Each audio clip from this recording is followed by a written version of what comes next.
Spin check, spin check. 1, 2, 3, 4, 5. 1, 2, 3, 4, 5. 1, 2, 3. We need to try this one more time because I think we can do this and do a great job. So Spin check, spin check. 1, 2, 3, 4, 5. 1, 2, 3, 4, 5. 1, 2, 3, 4, 5. 1, 2, 3. Yeah. 25 does seem like a big number, you know. With Little Lights, time is sort of relative, because in some ways it feels like it went by fast. In some ways, I feel like I've lived like 5 lifetimes in the 25 years. I started Little Lights when I was 25, and I turned 50 this year. So I've been doing Little Lights exactly half of my life. We did our first camp at Potomac Gardens in 1998, so Mary was there. That was her first summer volunteering at Little Lights. And yeah, we didn't have any space to use in Southeast, but we just wanted to be able to provide a great experience and share the love of Christ with kids at Potomac Gardens.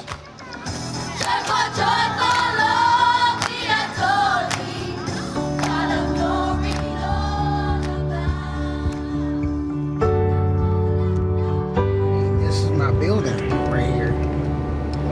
This is where it all started at. One of my favorite early memories was being on a tarp at Watkins, just being around other kids, being able to develop spiritually between the Super Soakers and going to Six Flags, and being able to just be a kid. Steve and Mary lived in this house right here. This is the house where we used to play a lot of video games. I think that's when my relationship with Steve began to form. Whether it was being at the house playing NFL Blitz, he's the reason I love Christian hip hop now. Well, I think one of the most important programs is our mentoring program.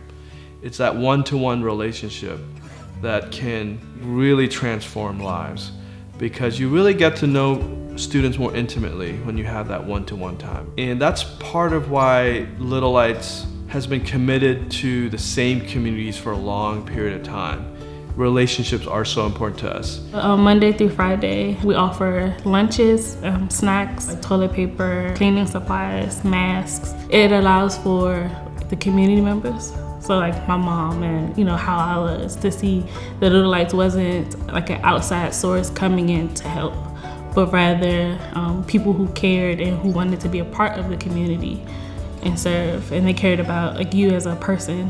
it's not always about the numbers, the number of students we're serving, number of adults that we're serving, but are we really forming connections and changing ourselves as we're doing it as well? Are we learning from the community that we're serving? That's what I value about Steve and Mary. They see a need, and whether that need changes or a new need arises, they're like, how can we meet that? And how can we get other community members or other people they may know to try to meet their needs? Sierra, it's great to see when I come into her site, the kids run up to her and they hug her and they want to be with her. I love seeing that. She is so gentle. She is so bright, so intelligent, and so good at what she's doing right now.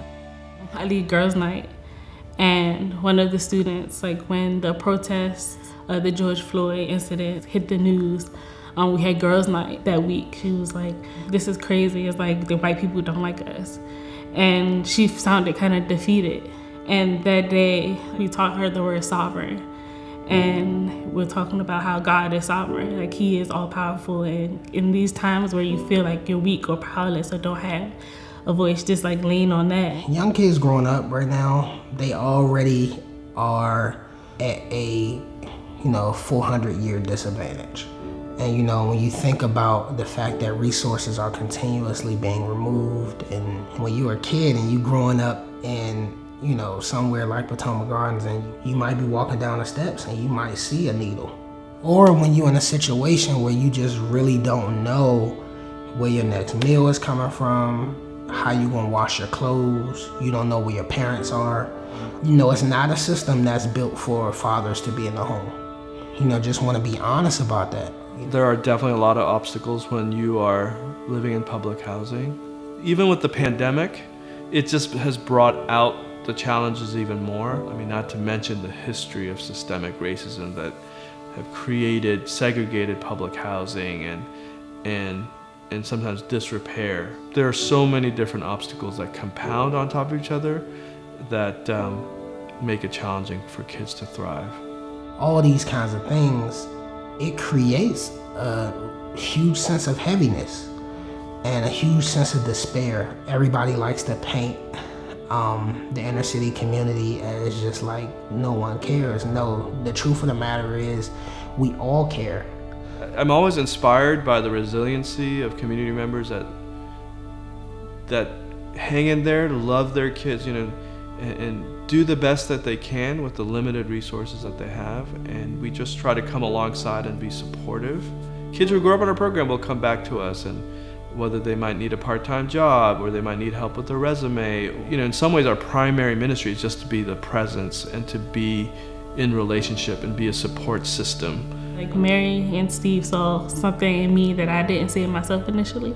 Mary was always like, no, come, like, speak louder, speak up. Your opinion is valued. You have what it takes. Just being like promoted, and they handed me new opportunities to lead, and has allowed me to like learn that I can do this, and I do enjoy working with kids.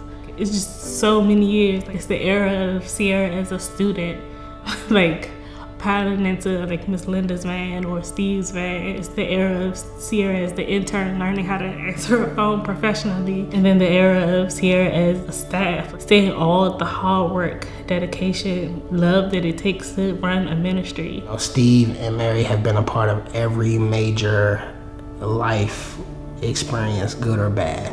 When my grandmother passed away, Steve was there. When I graduated from high school, Steve was there. When I graduated from college, he was there. When I got married, he was there. Those are the ways that I see the caring part. Because at the end of the day, you can buy all types of things. And Little Lights provided me with my first ever laptop computer. But that pales in comparison to having them there at every point in my life.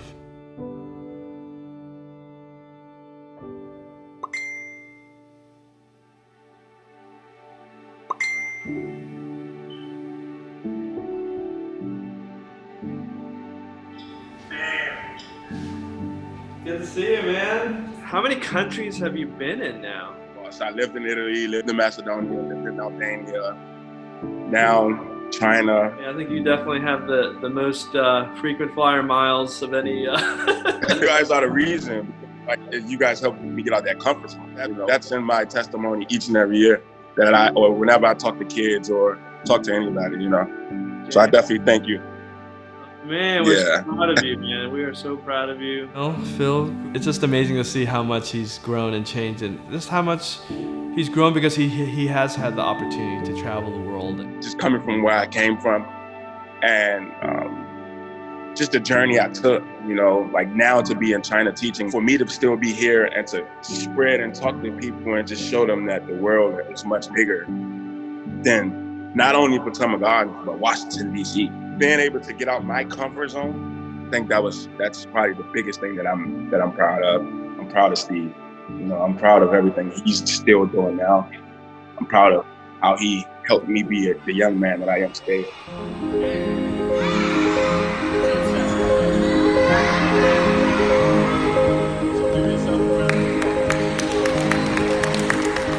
Today I'm working toward my master's in education. It's so exciting to use the materials and the knowledge that I'm gaining to apply that to what I do every day at Little Lights.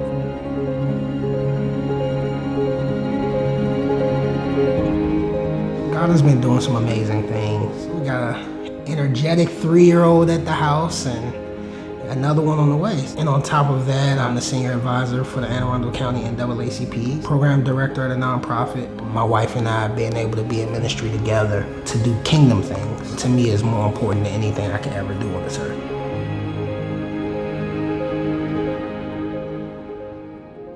As hard as sometimes the work can be, God's definitely instilled a lot of joy and hope.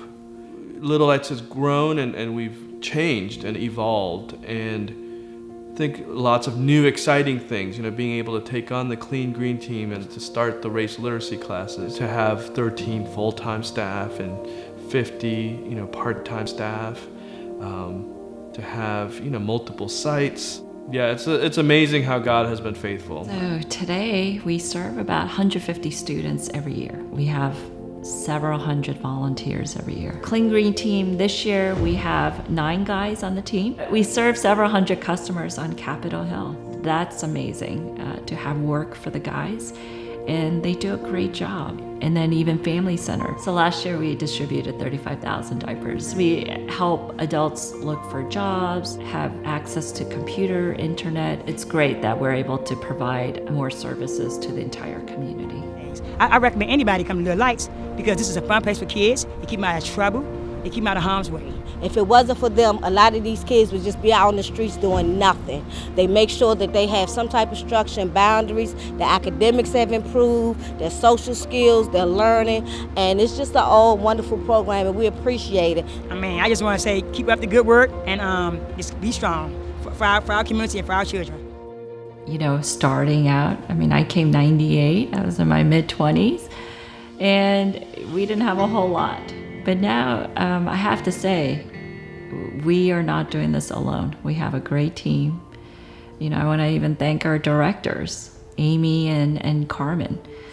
But at the same time, we were supposed to celebrate this year. This is our 25th.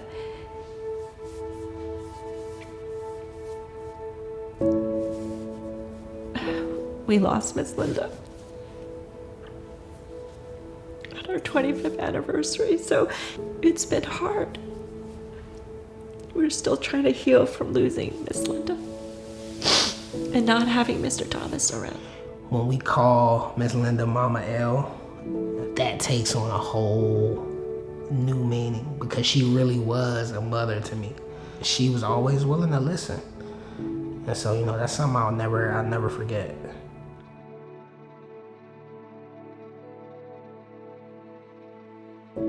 But at the same time, I have to say, God has really blessed us still this year.